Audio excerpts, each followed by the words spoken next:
Hello everyone, welcome to Yashoda Hospital's online segment, the Health Talk session. While a recent surge in COVID cases in India is largely due to the Omicron variant, well, does that mean the Delta variant has weakened? How lethal is the Omicron variant? Will it cause more severe disease? Will a third dose of vaccine protect us from this variant? Let's discuss all these queries in our episode today. I'm Dr. Lakshmi, and let's welcome Consultant Interventional Pulmonologist from Yashoda Hospitals, Secunderabad. Welcome, sir. So, sir, tell us more about yourself. Hi, నా పేరు doctor Harikishan Gonuguntla Yashoda hospital సికింద్రాబాద్లో intervention pulmonary డివిజన్లో పనిచేస్తున్నాను.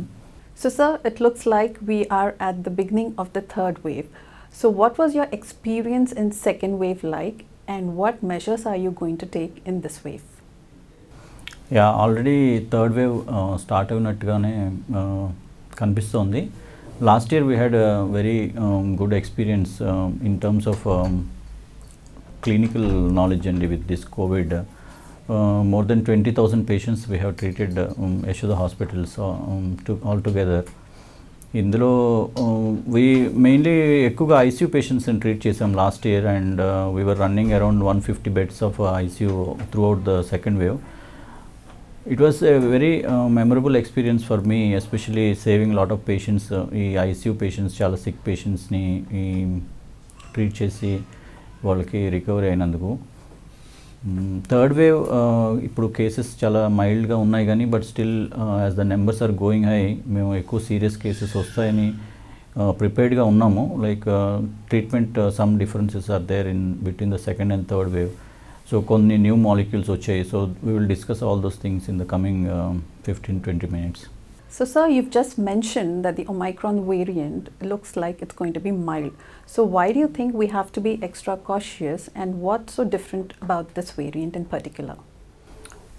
మైల్డ్గా కనిపిస్తుంది Omicron variant, but why ఇంకా ఎందుకు ఎక్కువ జాగ్రత్తలు తీసుకోవాలంటే ఇది కామన్ ఫ్లూ లాగా చిన్న చిన్న జలుబు దగ్గు సిమ్టమ్స్తో ఉంది కాబట్టి ఎక్కువ మంది ప్రజలు సిమ్టమ్స్ ఇది నార్మల్ చలికి మనకి జలుబు చేసింది అనుకొని ఎక్కువగా ప్రొటెక్టివ్ మెషర్స్ ఫాలో అవ్వకుండా అందరితో కలిసి తిరగటం వల్ల ఏమవుతుందంటే ఎక్స్పోనెన్షియల్గా నెంబర్స్ రైజ్ అవుతున్నాయి. ఇంతకుముందు అంటే కోవిడ్ అంటే బాగా సివియర్ ఫీవర్ రావటం, వచ్చిన వెంటనే ఐసోలేట్ అవటం, ఇవన్నీ బాగా ఫాలో చేసేవాళ్ళు second wave third first wave ఉన్నప్పుడు. బట్ మరీ మైల్డ్ సిమ్టమ్స్ ఉండటం వల్ల కొంతమంది గుర్తించలేకపోతున్నారు.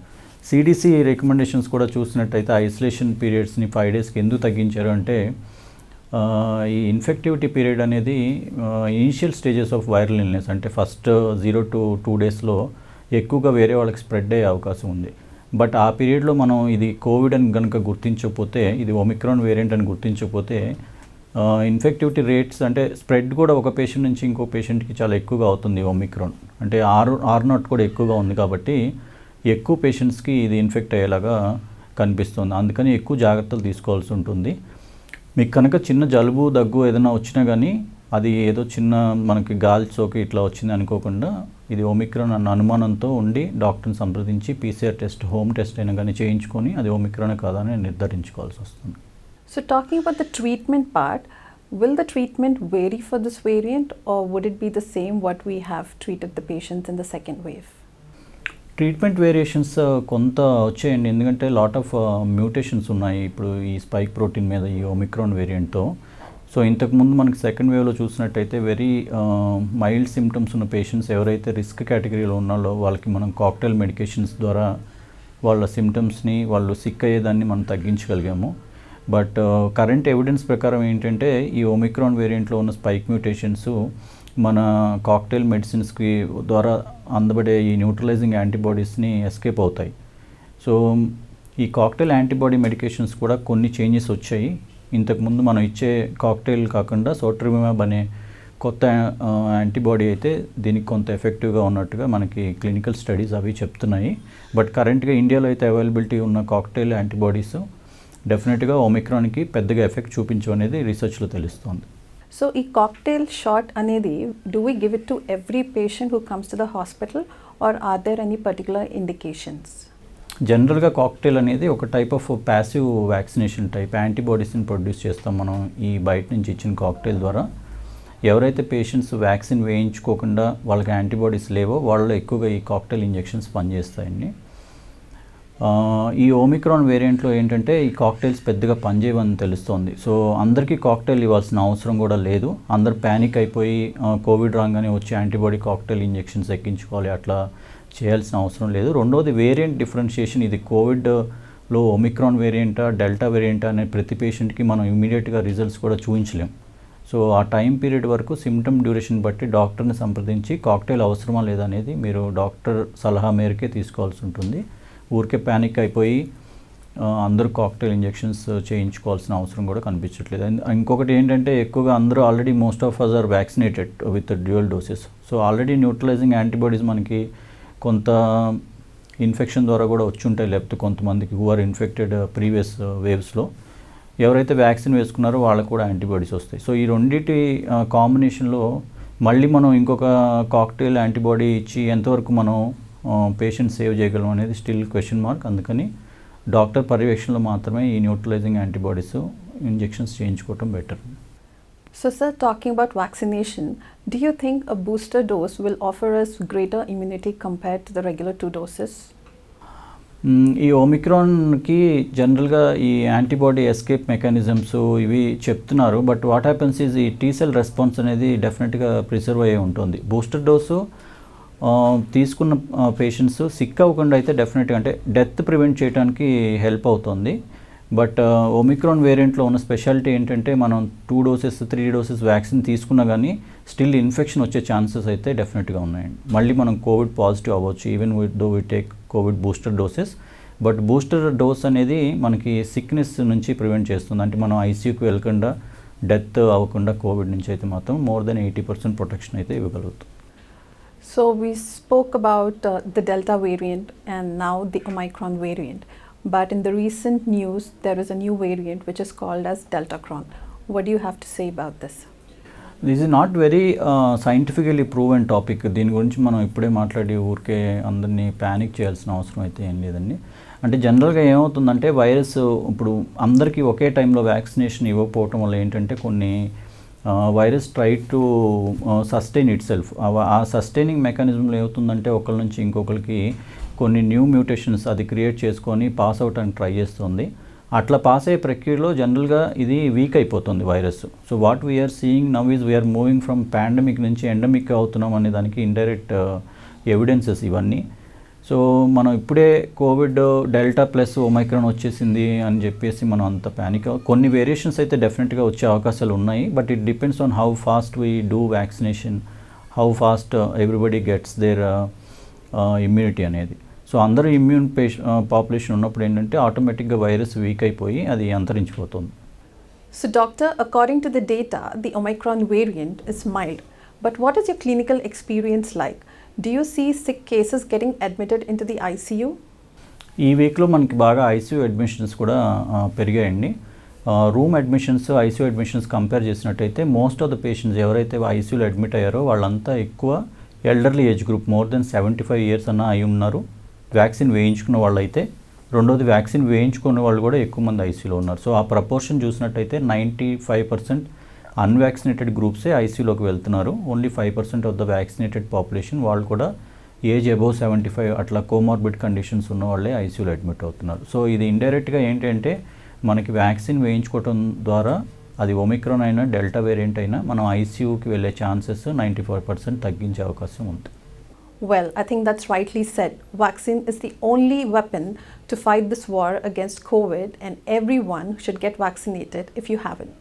So sir, in your clinical experience, do you see any particular age group getting more severely affected with this Omicron variant? Last 2 weeks నుంచి ఎక్కువ cases చూస్తున్నాము ఓపీడీస్లో. 90% of them వాళ్ళకి travel history ఉన్నట్టుగా మాకు మేము డాక్యుమెంట్ చేసిన దాంట్లో తెలుస్తుంది. అట్లానే ఏజ్ గ్రూప్ కూడా మోస్ట్ ఆఫ్ ద పేషెంట్స్ ఓపీడీకి వచ్చే పేషెంట్స్ అంతా బిలో 40 years ఏజ్ గ్రూప్ వాళ్ళు ఉన్నారు. ఎక్కువ younger population, adolescent age group who are actively moving in the society, వీళ్ళు పాజిటివ్ వస్తున్నట్టుగా గమనిస్తున్నాము మేము.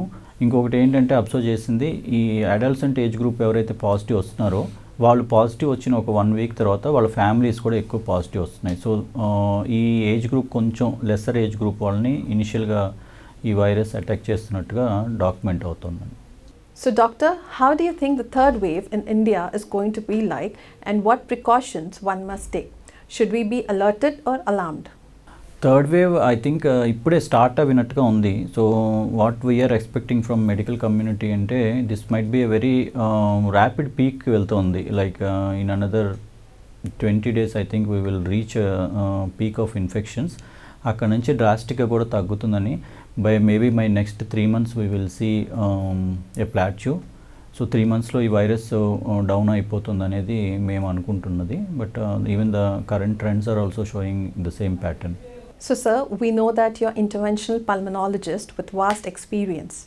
So, how was your experience with interventional pulmonology, especially in this pandemic? Probably intervention వైజ్గా వచ్చేస్తే కంట్రీలో I think we are the centre which did more bronchoscopies in those covid ICU patients.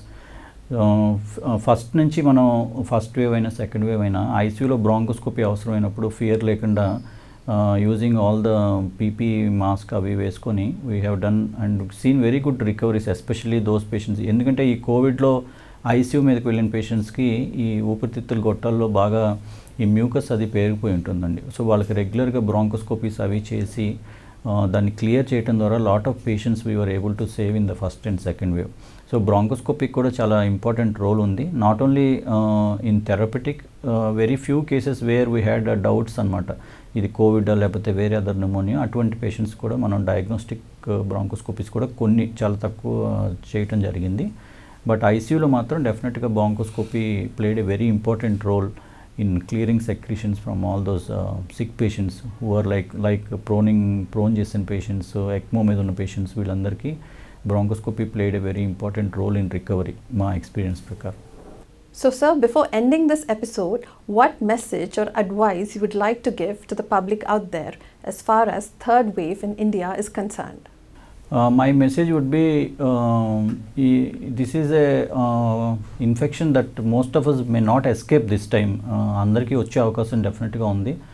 So drugs change అయినా లేకపోతే protocols change అయినా something that has not changed is wearing face mask, using distancing protocols. So అవి కంపల్సరీగా follow అవి అన్నెసెసరీగా బయటికి వెళ్ళి తిరగకుండా ఈ యొక్క 1 to 2 months కనుక మనం సస్టైన్ అవ్వగలిగితే mostly we will see the end of this pandemic అని అనుకుంటున్నాను.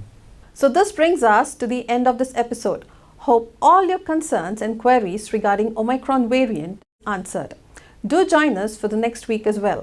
Take care and stay safe, and don't forget to get yourself vaccinated.